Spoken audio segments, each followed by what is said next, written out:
ሰላም ተመልካቾች እንዴት ናችሁ? ሰላም ናችሁ ወይ? እኔ ሰላም ነኝ። በራሴ ምክንያት የተነሳ ከ3 ወር በላይ ከዩቲዩብ ርቄ ቆይቻለሁ። ተመልካቾች እንግዲህ ዛሬ በአዲስ መልኩ የሱፍን በሱፍ ውሃ ተልባን ጁስ እንዴት አድርገን የተልባ ጁስ እንሰራለን የሚለውን በደንብ አድርጌ አሳያችኋለሁ።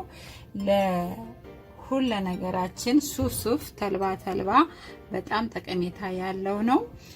ስለዚህ አሳያችኋለሁ፣ ተከታተሉ።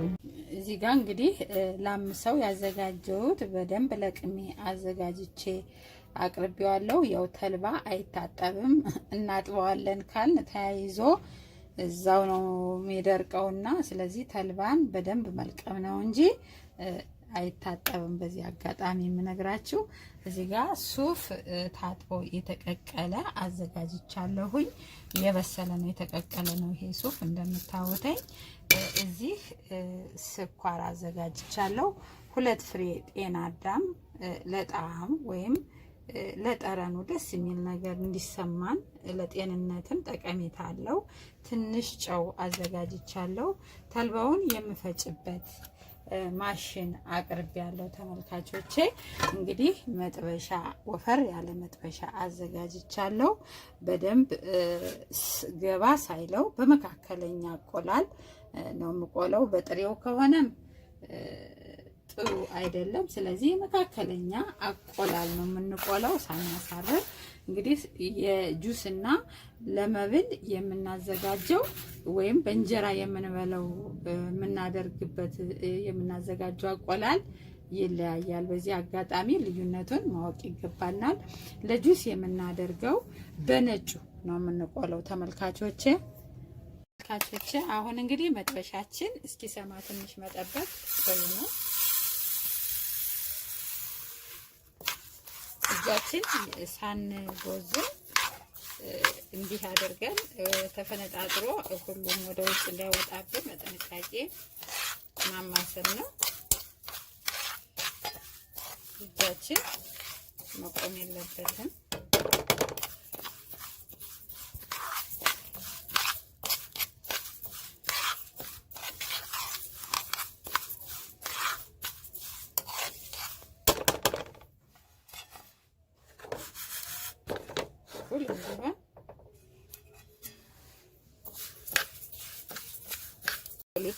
በጣም አሳረረው አይቻለሁ ሲሰሩት። እኔ ማረር የተልባ ማረር እኔ አላቅም። እንደውም ተልባ በጣም በጥንቃቄ ጠቀሜታውን በነጩ ሲቆላ ነው ጠቀሜታ ያለው። ከመቁላት የሚልቅ ተቀቅሎ የሚደረገው ነገር ደግሞ የተሻለ ለጤናችን ተስማሚ ሆኖ እናገኘዋለን። ተመልካቾች እንግዲህ ሁሉ እንደየራሱ የየራሱ አለው ነውና ያ እንግዲህ ሰው የራሱን ሙያ ነው የሚያሳየው። እኔ ደግሞ የራሴን ነው። እኔ ተልባ እንግዲህ እንጃ እኔ በነጩ ቀስ ተብሎ ተቆልቶ ለሰስ ባለ እሳት ተቆልቶ ሲሰራ ለጤና ወይም ለሰውነታችን ለጤናችን ለተለያየ የውስጥ የሆድ እቃዎቻችን ለአንጀት፣ ለጨጓራ በጣም ለብዙ ነገር ተልባ ምቹ ነው። በተለይ አሁን በሀገራችን በጣም እየተለመደ ነው ያለው። ስለዚህ እንዲያር አትፍቀዱ። እንደኔ ምክር የምሰጣችሁ የተሻለ ነገር የምታገኙበት ለጤናችሁ ተስማምቷችሁ የሚሆነው በጣም በነጩ ሲቆላ በጣም ቆንጆ ነው።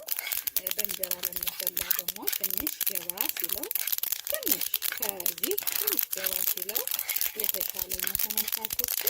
አሁን እንግዲህ ይበቃል ባይነት በቃ በቂው ነው። እስኪያ መጠበቅ የለብንም። ያያችሁ እንዴት እንደሚሆን ቆሎ አሁን ጤና አዳሜን እቺ 2 ፍሬ ጤና አዳም ዝም ብዬ በሞቀቷ አምስት አረጋታለሁ። ጤና አዳም ትንሽ ነው የሚበቃው ለዚህ ተልባ። በቂም ከበቂም በላይ ነው። 2 ፍሬ እንዴት ይበቃል ልትሉ ትችላላችሁ። በቂም እሺ ተመልካቾቼ አሁን እንግዲህ ተልባችን ቀዝቅዟል። እንደዚህ አድርገን በታችኛው የቆዳ እጃችን መቀዝቀዝ አለመቀዝቀዙን በደንብ ቼክ ማድረግ አለብን።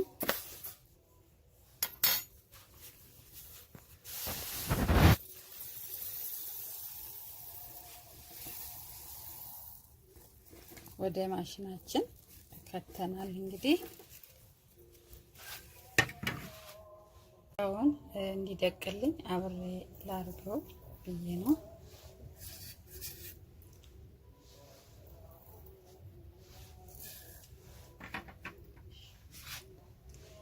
እሺ ተመልካቾቼ እንደምታዩት እንግዲህ ማሽናችንን አሁን እንፈጫለን።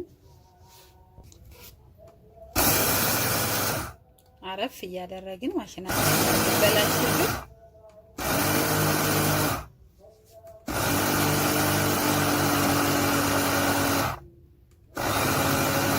እሺ ተመልካቾቼ አሁን እንግዲህ ጨርሰናል። ቆንጆ ከለር አያችሁት? በጣም የሚያምር ያላወረ ምን ያላለ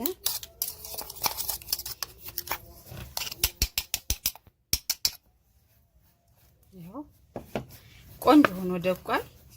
ብዙ ያልተያያዘ ማሽንም ስለሚፈጨው ደግሞ መልሶ ችግር የለውም።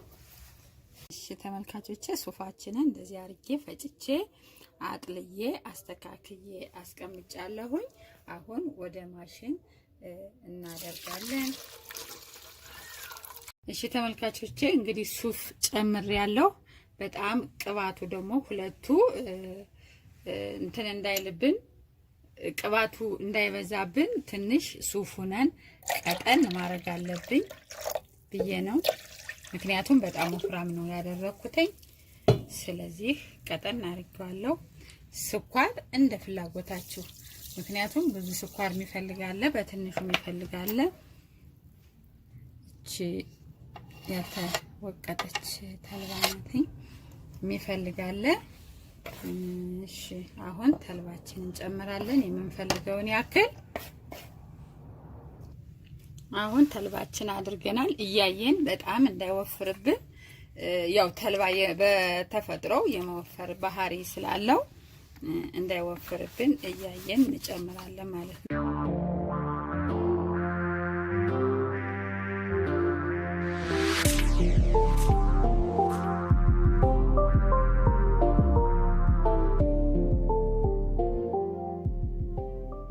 ተመልካቾቼ አሁን ልከኛ በጣም ያልወፈረ በጣም ያልቀጠነ ቆንጆ ጁስ ሱፍን በተልባ እንዴት እንደምንሰራው ያው እንደምታውቁት ከፍተኛ ጠቀሜታ ያለው ነው።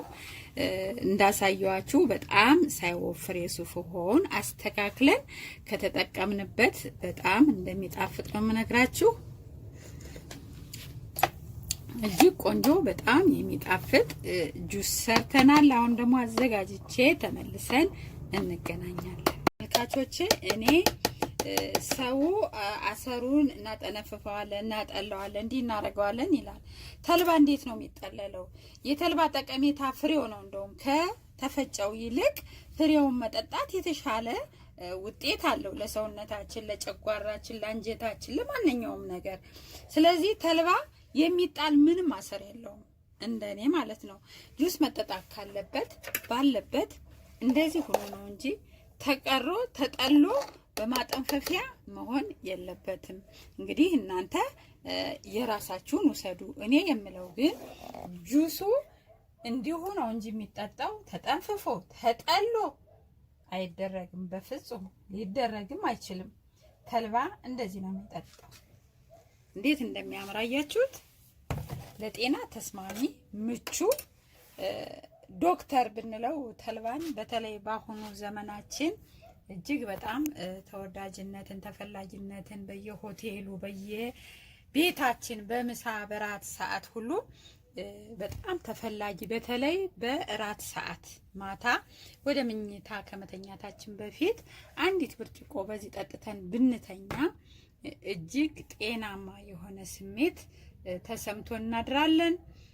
ሰውነታችን ሽንታችን ሰገራ ለመውጣት በቃ ቅልል ብሎን በጣም ደስተኞች እንደሚያደርገን በዚህ አጋጣሚ ልነግራችሁ ፈልጋለሁ። ስለተከታተላችሁኝ እጅግ አመሰግናለሁ። ባይ ባይ።